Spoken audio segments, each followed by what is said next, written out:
Hey everybody, I am Erik with Erik Bets Fights. Thanks so much for stopping in. Tonight we're going to talk about my best bets for this weekend's UFC card. That would be the card headlined by Jose Aldo and Rob Font, going on this Saturday, must be December 4th, I think. This is going to be my best bets video. I'm probably still going to try to put out one more detailed breakdown video this week if I have time, but I wanted to get a little something out tonight, so I thought we would just kind of go through the bets that I have made for this card so far. And I might still make more. I am still doing some research, but I'm going to run through the bets that I have made for this weekend's card so far and just kind of break each one down a little bit and talk about why I made each bet. So what we've got so far, first bet, I've got 2 units on Brad Riddell in his fight versus Rafael Fiziev. I got Brad Riddell at plus 110. Obviously, we're looking at coin flip odds there, which I think it makes sense to me. I mean, I think this could very well be a close fight. These guys are both really good strikers. They used to train together. And one thing that I do think stands out a little bit for Riddell, I think that he can keep his output going later in the fight, and he's also got the grappling to rely on if he wants. Fiziev, obviously, great striker, has a lot of power and a lot of output early in the fight, and we have seen Riddell get rocked, so I mean, there's always a possibility that Fiziev could catch Riddell early and hurt him and even potentially put him away. But I expect that the fight could play out pretty closely for like the first half, and then as we get deeper into the fight, I see Fiziev slowing down and his output slowing down quite a bit, and Riddell taking over. So I'm kind of expecting the fight to go to a decision, and I'm hoping Brad Riddell takes that decision and we win that bet. On my next bet, I got 1 unit on Jamal Hill to beat Jim Crute at plus 150. I already did a detailed breakdown for that fight, so I won't go too much into it here. You can find that video right here on my channel. But this was a little bit of a value play. I do think there's a good chance that Crute wins this fight. If he comes out with a grappling heavy approach, I think he could potentially control Hill. However, we do see Hill tend to get up pretty quickly when he gets taken down, and I did learn that Jamal Hill actually has the best stat in the entire light heavyweight division as far as the shortest, or as far as the amount of time that he's held on his back, as far as the average time that he's held down before he gets up. He does shoot up pretty quickly, so I'm hoping if he does get taken down, which I think he will, I'm hoping he's able to get back to his feet. I'm hoping he's able to pick Crute apart in stand-up. Next, I put 1 unit on Maki Pitolo to beat Dusko Todorovic. I got Maki at plus 140. I do think this is also potentially a close fight, but the reason I wanted to go with Maki, I was taking that underdog value at plus 140 because I think Todorovic is somebody who can be caught early and can kind of be hurt. I see him as a little bit of a front runner. He's a guy who can be confident until you give him a reason not to be confident. Especially if we look at the fight that Todorovic had with Puna Soriano. Puna hurt him early, and you really just see the optics on Todorovic just change. I mean, when you hurt him, his body language, his output, everything about how he's fighting from that point kind of changes. And Maki's the kind of guy who's going to come out like a house on fire. I think he could catch Dusko and hurt him early. I think the tide could turn pretty quickly there. I think Maki could potentially take him out in the first round. We have seen, well, and if we look at Maki's last fight, who the heck was his last fight? Julian Marquez. We saw a really nice performance from Maki there. I'll admit, Maki was a guy that I wasn't particularly sold on for a long time. I saw him as a little bit of a low-level fighter, kind of a one-trick pony. I still don't necessarily think he's super high level, but we saw a really nice, well-rounded, complete mixed martial arts game from him in that last fight with Julian Marquez. He did end up losing that fight by submission in the 3rd round, largely because he gassed out. But until he gassed out, his striking looked good, wrestling looked good, grappling looked good. I mean, he was controlling Marquez, piecing him up. It was a really nice performance until he gassed out. Could he gas out here? Certainly. But I don't think Dusko's the kind of guy who's going to be able to take him out even if he does gas out. And I think there's a chance that Maki can finish early. So I liked an underdog shot on Maki there. My next bet, I did put down 1 unit on Zhalgas Zhumagulov versus Manel Kape. I got Zhalgas at plus 175. And guess what, gang? He's up as high as like plus 225 now. So if you're liking a bet on Zhalgas, I should have waited. I mean, they say bet favorites early and underdogs late, and I probably should have listened to that advice here. But I definitely concede that there's an excellent chance that Cop is really he's an excellent striker. He's got big power. He has tended to finish some people really early in the fight. We saw him knock out Ode Osborne. However, Zhalgas is a tough guy. Zhalgas is tough to finish. So really what I was kind of betting on here, partially I was betting on the number. I liked that big plus money. But Manel Kape is a guy who his output can be pretty low. And Zhalgas is a tough guy to put away. So I think there's an excellent chance that this fight goes all 3 rounds. And if it does go all 3 rounds, I think there's an excellent chance that Zhalgas is the busier guy who's just landing more volume. Kape could be landing even if he's landing less volume, he might be landing the bigger, more effective strikes. And, we've definitely seen situations where the judges are awarding those, even if there are fewer of them, they're awarding those strikes that appear to be doing more damage. So even if it does go to decision, Kape certainly could win, but I think we're going to see Zhalgas staying tough, staying busy, landing more. And I kind of wish I would have looked at Zhalgas by decision. I ended up just taking him straight up at plus 175, which, like I said, is at plus 225 now. I think you can get Zhalgas by decision at like plus 275, and if he wins, I think that's probably how he does it. So that's something to look at if you're interested in possibly betting the underdog there. Next up, I've got 2 units on Claudio Puellus versus Chris Gritsmacher. I got Puellus at plus 110, so it's pretty much a coin flip line. This is one of those bets that I'll admit I pulled the trigger a little bit hastily, and the more I've looked into it and the more I've kind of listened to other cappers' breakdowns and that sort of thing, I have my doubts on this one. But here's kind of what I'm thinking. I don't think Claudio Puellus is that good.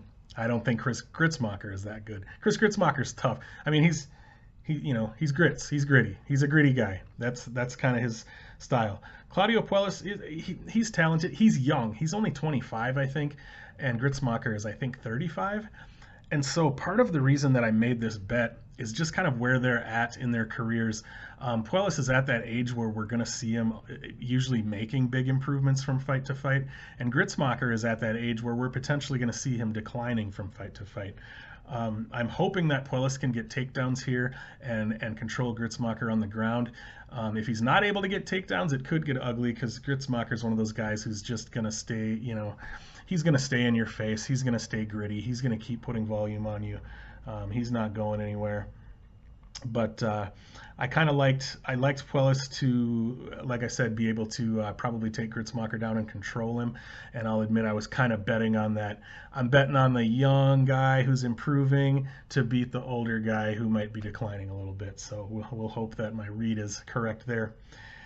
And my final straight bet for this event is I've got 2 units on Louis Smolka to beat Vincent Morales at minus 145. And I will fully admit, folks, I did not have time yet to do tape study for this fight, and I already made this bet. And here's why. I've been betting MMA for quite a while, but I didn't actually start taking it seriously and doing tape study until pretty recently. But I've been a regular listener of a lot of MMA breakdown podcasts for years. So what I've done for a long time, I mean, I probably listen to 10 plus hours a week of MMA podcasts. I listen to Die Hard MMA podcast with Clint is a great one. MMA Lock of the Night with Manpreet. Dogger Pass podcast with Paul and Cody. I've been listening to all of those for years. And so what I would do is just kind of hear the opinions of all of these really sharp bettors who are really smart in the sport and also just really fun to listen to. I would get all of their opinions, kind of hear the bets that they're making, and then I would sort of filter that stuff through my own knowledge and my own expectations and choose my bets that way. And what I do now, since that I have added tape study, is, obviously I'm doing my own primary research now. I'm doing the tape study. If I see a spot I like immediately after doing tape study, I'll pull the trigger on it.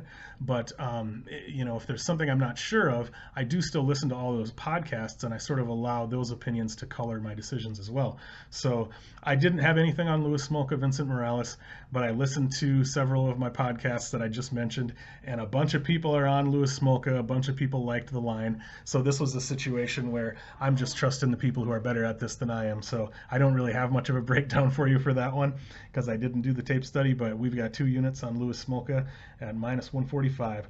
And then my last bet that I've got right now for this event is I've got a parlay. Once again, you know, we're living and learning. I'm still sort of new to taking this seriously. So I've got a parlay of Alex Moreno and Cheyenne Vlismas, whichever one you want to call her. At the time, I pulled the trigger on this immediately after doing the tape study, which was quite a while ago, a week ago, 2 weeks ago, something like that. I got Alex Moreno at minus 230, and I got Cheyenne Vlismas at minus 200. So that parlay comes out to plus 115, and I put 1 unit on that. But here's the thing. Those lines have moved in my favor now. Or actually, I think Moreno might be back to like minus 230 now, but Moreno was down as low as I think like minus 200. And I think Cheyenne Vlismas is at more like minus 180 now, something like that. So that's a parlay I could have gotten better odds on if I had waited a little bit. Those are the bets that I've got right now. There are a few kind of leans that as long as we're talking about these bets, we might as well talk a little bit about some of the headlining fight, Rob Font versus Jose Aldo. I don't have anything on that one. I know a lot of people are on Font there. I think I'm just going to stay away from that one. Both of those guys are really good, and I haven't done tape study on it, so I think I'm just going to stay away from that one. Clay Guida versus Leonardo Santos. I'm staying away from that one for now, but I've heard some sharp people talking about possibly a prop on Leonardo Santos by submission. I don't hate that at all. Brendan Allen versus Chris Curtis. I did put a unit on Chris Curtis his last time out. He was about plus 260, I think, versus Phil Hawes, and he came through by knockout in the first round. That was awesome. Chris Curtis is a tough guy. I think he's at like plus 300 in this fight. It'd be kind of cool to just ride that train and see if he can do it again, but I don't know if I trust that he can, so I'm going to stay away from that one. Brian Barberena versus Darian Weeks. I think this fight just got put together. Barberena was supposed to fight Matt the Immortal Brown. I don't know anything about Darian Weeks. He's 5-0. However, he has like 15 amateur fights. So you look at that 5-0 and it looks like he's kind of green, but you know, he's actually not. He's had a bunch of amateur fights as well. But you know, Brian Barberena is kind of a tough ask for your first UFC fight.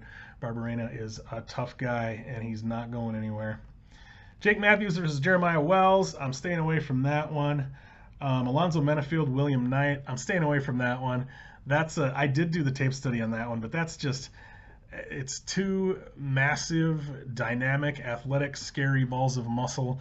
And if I had to lean one way, I guess I would probably lean Menafield, but that's just like a car crash of two super athletic bowling ball human beings crashing into each other, and I feel like anything could happen, so I'm staying away from that one.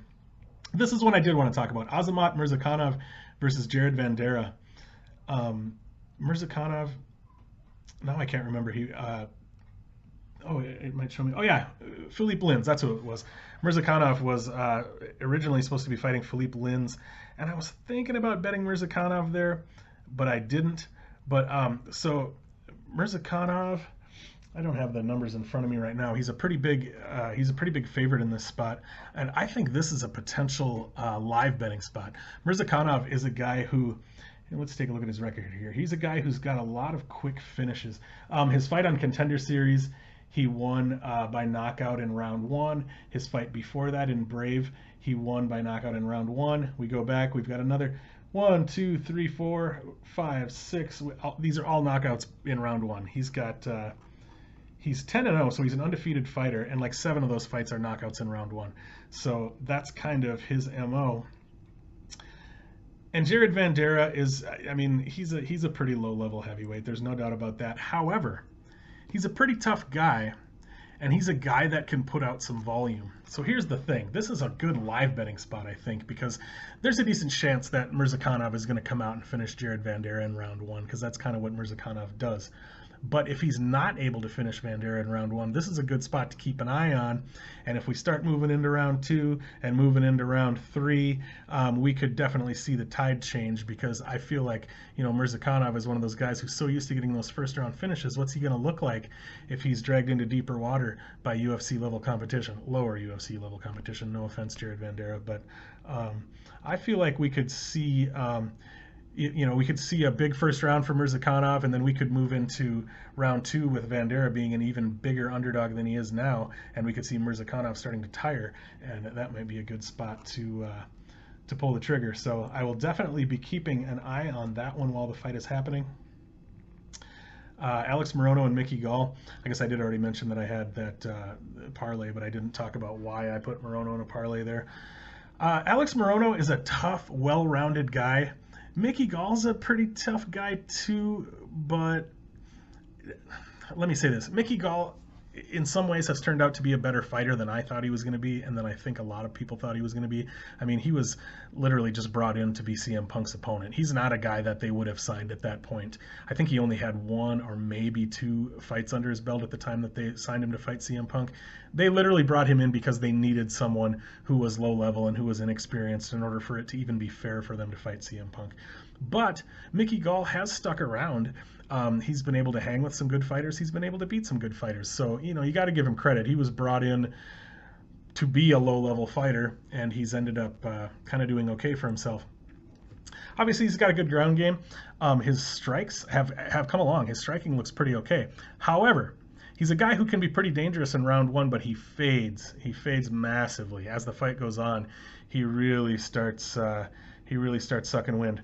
And Alex Moreno is a guy who's not going anywhere. I mean, he's super tough. So, Gall could have some early success, but I don't think, he's not going to put Alex Moreno away. And as the fight wears on, I think we're going to see Alex Moreno take over. So pretty confident in him to win in that spot. Yeah, I think that's about all I've got for you. Thanks a lot for stopping in. I'm going to try to keep putting out videos about every couple days when I've got time. I'm going to try to do one more breakdown video this week. If you haven't yet, please check me out on Twitter at erikbetsfights. You can also check out my betting record on betmma.tips/erikbetsfights maybe. I'll have to check that, but yeah, betmma.tips is the third-party website where a lot of MMA handicappers track their bets. I just started tracking my bets in early October, so about 2 months ago, and I'm already up 39 units with a 37% ROI, so things are going really well. Follow me on Twitter, follow me there, see how we do. Feel free to tail me if you want. I'm not a pro gambler, so probably not a bad idea to fade me. You never know how this might turn out, but thanks for stopping in, folks, and we'll see you next time.